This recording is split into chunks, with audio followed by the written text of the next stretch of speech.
How you doing, folks? I'm Gary and this is a Colour Drama.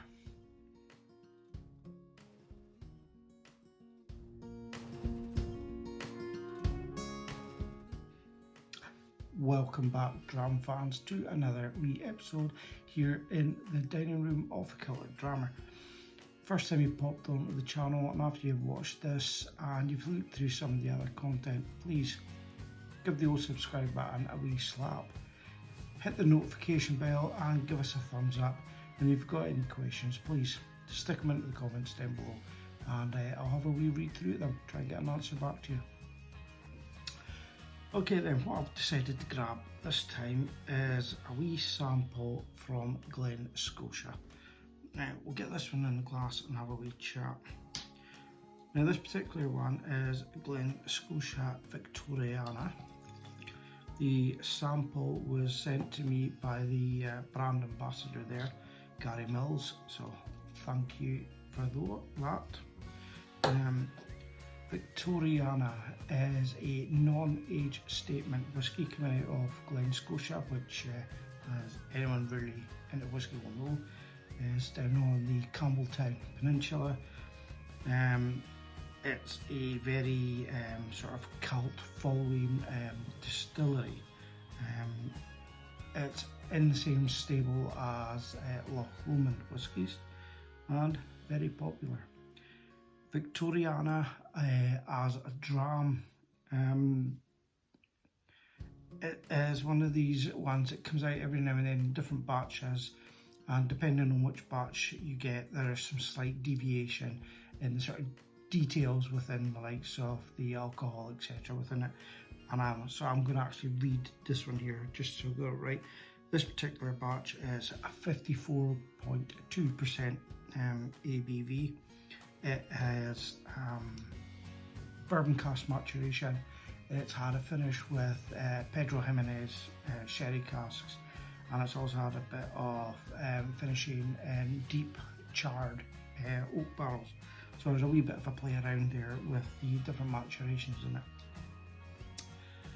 As a dram in itself, the Victoriana is very popular.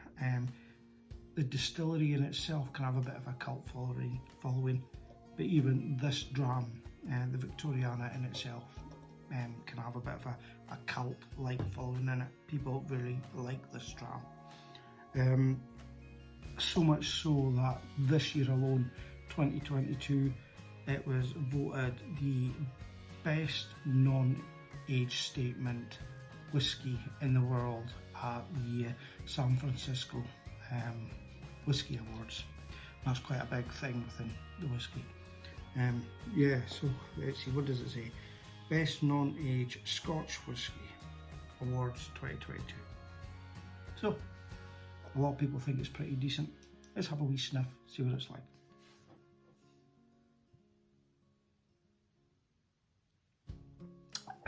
Straight away, there is a saltiness, a coastalness. Campbelltown, it's on the coast. There's a big harbour there, so it's got that influence coming through on it. Same time, there's a fruitiness there. You know, I'm suspecting it's going to come through from the sort of sherry finishing. But it's also got that sort of often spoken about Campbelltown funk side of things. There's almost like a mustiness, old leather sort of, you know, hint coming through. I want to say smoke, but it's not maybe smoke. It's just a very light smoke, not tobacco smoke. It's not even like a campfire smoke. It's just a driftiness of smoke in there.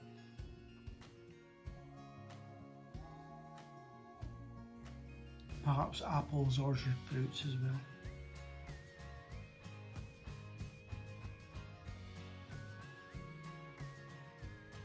If I was to say, there's a slight burning on the nose, but it's not an unexpected burning. I mean, 54.2, so it's slightly higher than your sort of normal 40% ABV. So there's an expected sort of tingling of the nose in there. But it's a nice nose. maybe a touch of a citrusy zestiness. Let's give it a wee sip.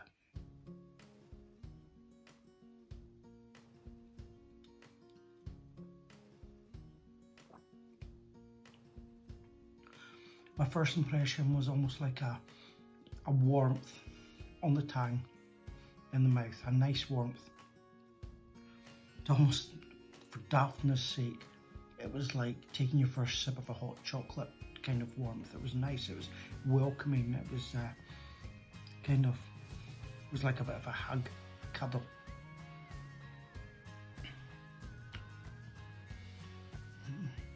The salt's there as well, the coastal influence is there.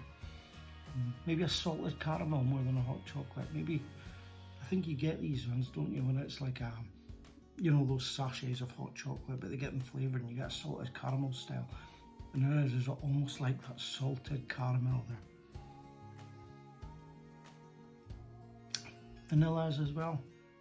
It's still in my mouth, it's yeah, it's still there.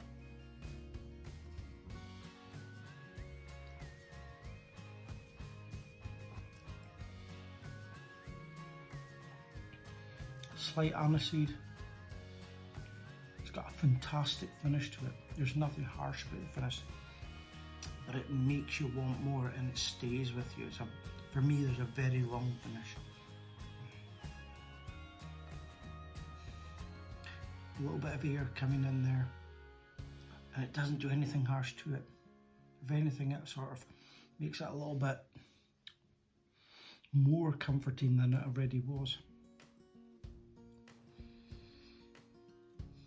I don't always put sort of much into these medals and awards and things that a lot of these whiskies and distilleries pick up.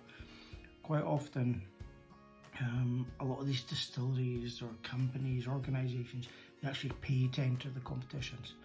So to me, it often sometimes feels a little bit false. But I could actually see why people would want to give awards to this dram.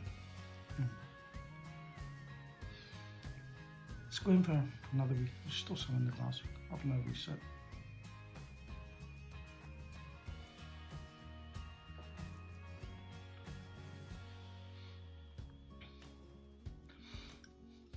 There was more of the sort of funkiness, the mustiness on the nose than there is on the palate. There's something kind of there, but it's more coastally, more salty. Like I said, that caramelness is really quite strong for me on this. I'm actually really quite enjoying that. Campbelltown Victoriana. I'm going to sit here now and say it's a cracker. I'm not going to knock it in any shape or form, other than the fact that I don't think I've got any more of it, so I'm going to have to find some more. Yeah, happy with that. I'll be honest, I didn't even look at the sort of price range on it. It was one of the ones, I'm not a huge Campbelltown man, so I didn't even think about it. But tell you what, I'm going to look for some of this. Yeah. Glen Scotia Victoriana. Cracker. Slange.